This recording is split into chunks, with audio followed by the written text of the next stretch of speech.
girlfriend now for 6 years. No, don't clap. It's hard every day. Every day it's hard. But she came up to me, this is real, she actually said this, she's like, your dick is the perfect size for me.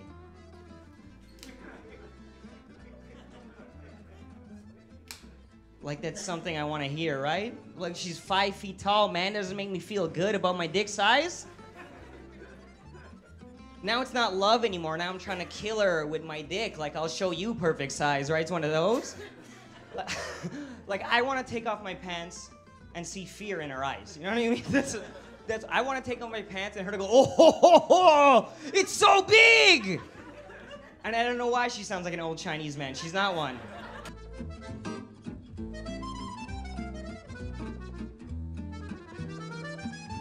Obviously, just saw a joke there, a penis joke.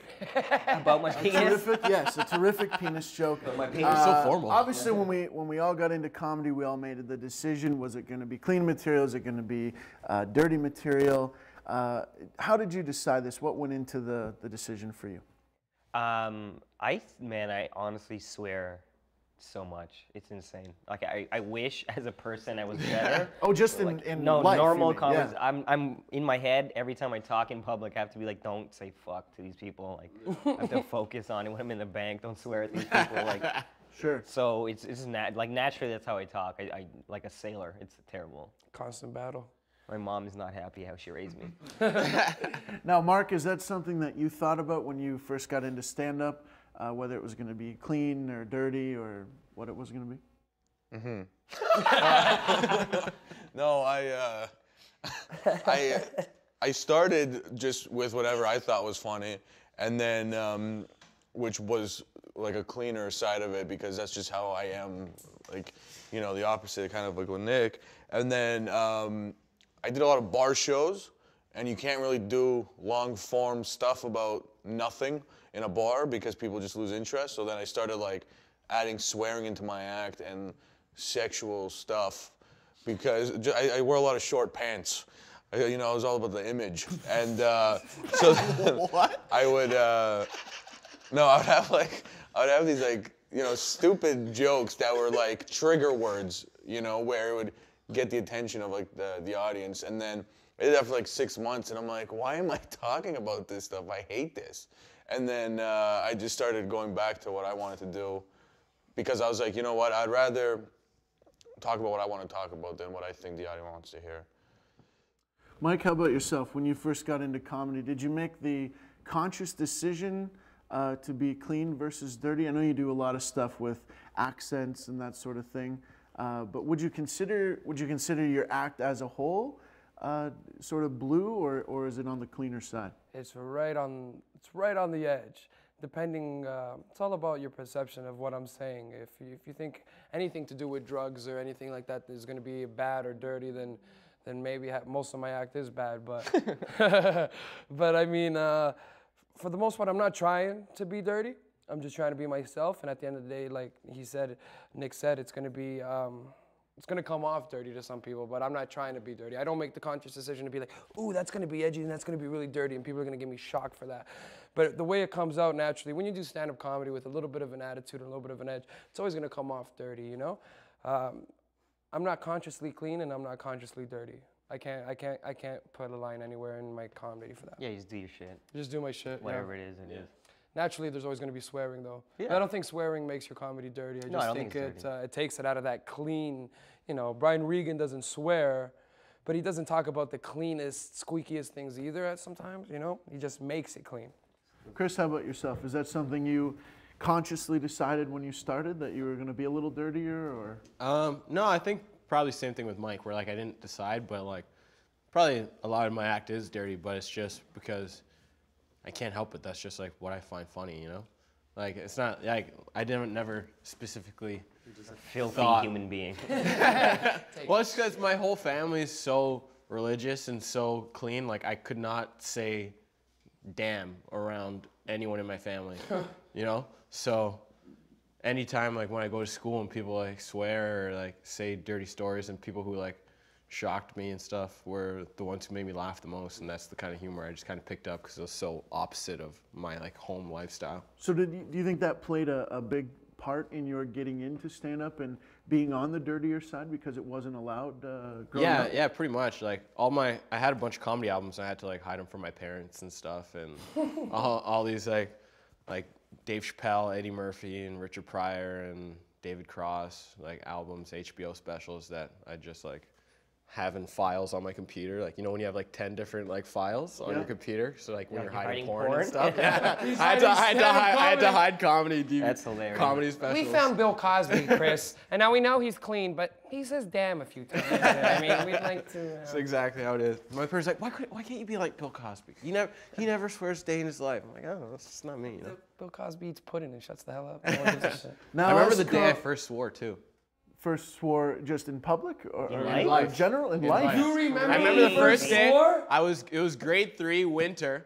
I was standing on top. I was standing on top of this snow mound, and this guy, Hold on, you were standing on a what? like a snow mound. You know when they like plow? Snowman? Snow mound. Oh, mound. Oh, okay. Yeah, snowman. Like, that's good balance. You're standing on a snowman. Yeah, on top of this guy's head. I was standing on top of this snow mound, and this guy Julian pushed me, and I pushed me and I like fell off the snowplow. I was like, yo, what the fuck? And then when I said fuck, I was like, like my heart dropped, man. I thought God was just gonna immediately just kill me when I said fuck. Oh man! Take you to But then lightning like I bolt? was just like sitting in class, like okay, I'm all right. I think Just I'm waiting alive for your and sentence. stuff. And then like I was like, no, what? Swearing's pretty fun. Swear's pretty fun when an adrenaline rush. I kind of like this. Now, as we all know, in stand-up, we all get offered gigs, corporate gigs, where you're not allowed to swear. Nick, has there ever been a situation where you get booked for a show and they say, okay, here's what you can talk about, here's what you cannot talk about, and how do you approach that situation? I say yes to anything because they're gonna pay me money. So I'm like, I'll do whatever you want. Sure. How long you want me to dance for? I'll do it. Yeah, I'll do it, man. Like that's a challenge though. I like that because it's a challenge. Like you can't talk about your dick or whatever. You can't swear. You can't do any of these things. So I'm out of my comfort zone. So it's a challenge to do that. And I like it, man. Like it's because we're comedians. We're supposed to make everything funny, right? Sure. So how much of your act then would be changed in that environment? Like I wouldn't tell that dick joke. Well, that's it. Like I don't really have dirty. I just have a filthy mouth. Like I just say fuck a lot. So how do you stop yourself? I mean, is it very restrictive for you? Do you feel like you're not giving your all, or I hate it because it's a rhythm thing, right? Like when I talk and I throw in swear words and stuff, it's a rhythm. You know what I mean? So when you're consciously thinking about taking that out, it changes your rhythm. So that's why it's a challenge because like okay, all these jokes already have a rhythm, but now I'm taking out a shit here, I'm taking out a fuck here. So it's different beats to it now. So it's kind of getting the same energy that you had when you had no restrictions onto the things that you have restrictions with. So you want that same flow. So we talked about the importance of comedy and your comedy being very personal.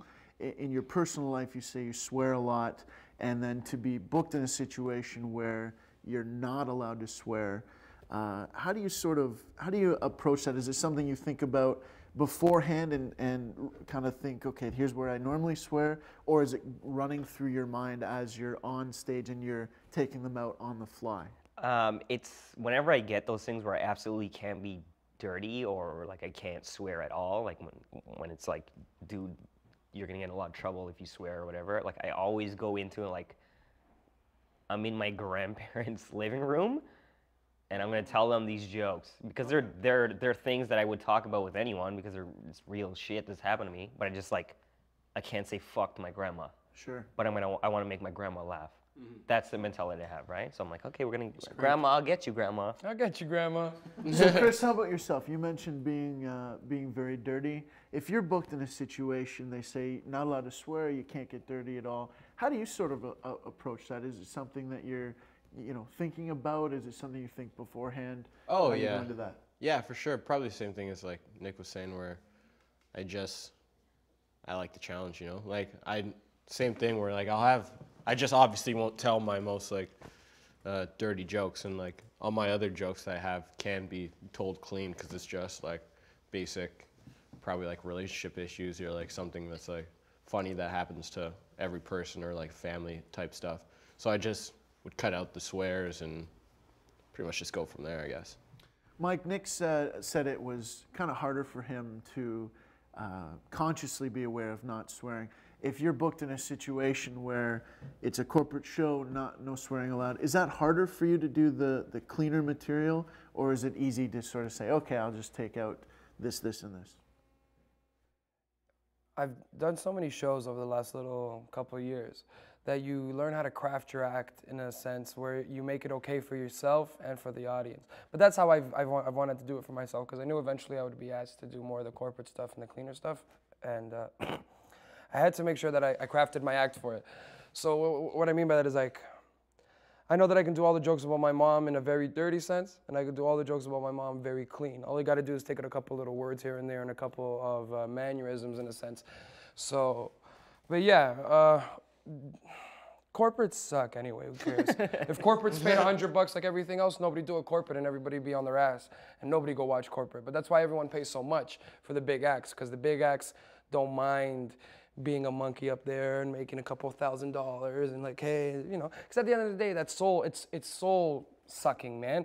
You go home and you're like, am I still a stand-up or am I just some sort of act? That's why people don't, I'm sure people don't jump at the opportunity sometimes to go on like a cruise boat or something. Because you got to do stand-up for kids at 10 in the morning, and you got to do adult comedy at nighttime. Who the hell wants to do stand-up comedy for kids? Is it comedy anymore? Is it an act? Yeah. You know, or you just being somebody? I don't know. That's not why I got into stand-up comedy, not for corporates or not for anything. I wanted to get up there and make people laugh. So it's like, yeah, I'll do it for the corporates because I want money, but I won't do it for the excitement of the stand-up. In the same sense, I guess there's people who would ask Picasso to paint them paintings for $50,000, and he'd paint them whatever. You guys ever heard that story about Picasso asking, some lady asks Picasso to paint something in a cafe. So she walks up, she goes, hey, you're Picasso. Can you pay me something? I'll give you 50,000 francs. And he goes, wait, don't go anywhere. Give me that money. And he grabs a piece of paper, draws her a little bird, and he gives it to her. He goes, this is my work. He signs it, Picasso, and she goes, well, I don't want this. This isn't worth $50,000. He goes, what do you mean it's not worth $50,000? She goes, of course not. It took you only like 10 seconds. He goes, it didn't take me 10 seconds. It took me 50 years to draw that for you. Yeah, lifetime, and that's the sense. yeah. It took me a lifetime to become Picasso. I'm just not Picasso. Exactly, It took me yeah. a lifetime to be this person. Absolutely. So that's the thing. I don't think we should strip art for corporate. I think you just do it and you continue on in your path. Sort of. Yeah. Absolutely. Well, let's take a look at a clip that would not be allowed at a corporate event.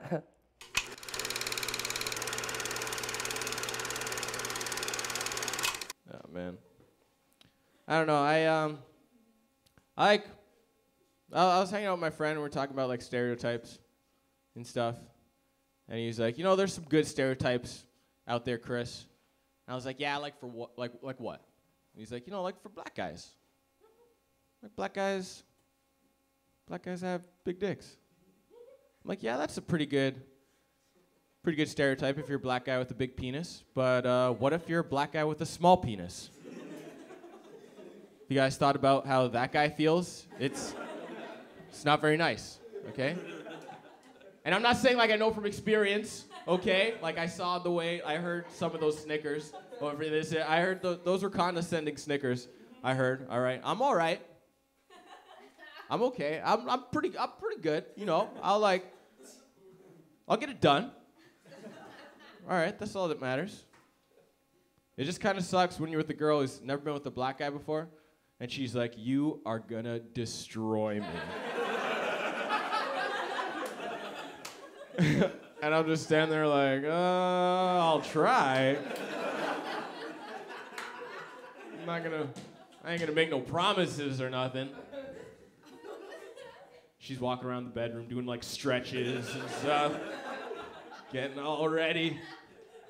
Putting her leg up like that, just looking at me too, just like, yeah, you're gonna wreck this right here.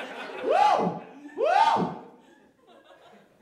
I'm like, that's not necessary.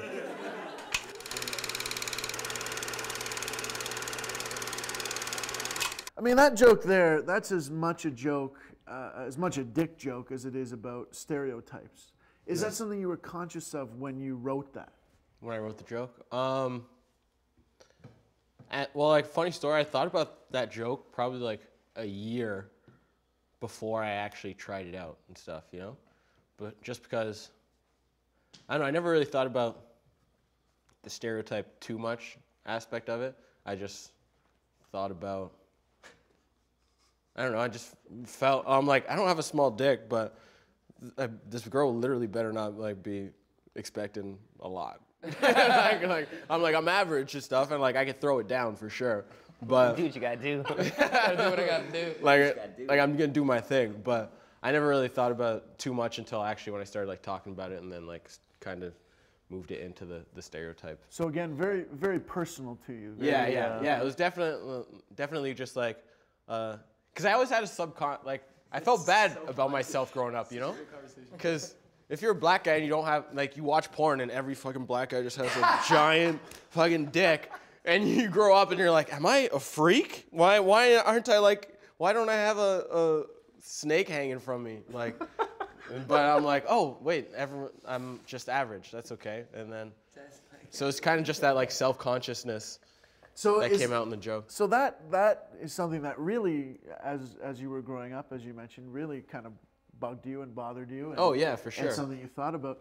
And so taking that on stage with you, as we mentioned, you know, talking about being personal and talking about Richard Pryor, talking about all that stuff, is that something that you made a conscious decision of going into stand-up, like, this is how I felt growing up, and I'm just going to take that and Yeah, put it yeah, into this definitely. comedy? You know, it's like there's just not, I haven't had a feeling from stand-up, like the feeling I get from stand-up when you take something so personal that makes you feel so shitty, and then you can make someone else laugh about it and Oh, laugh. what a beautiful feeling. Like it's just you're just like fuck, man. You're like, Am oh. I a You're like, genius? yeah. Am I a god of this? I was like, thank you. I'm like, it's just such good energy to have. You're like, I didn't go through all this bullshit for nothing, you know? Like I went through it now I know the reason why I went through it, so I can like make other people happy. Yeah, you can share it with other people. You make me happy.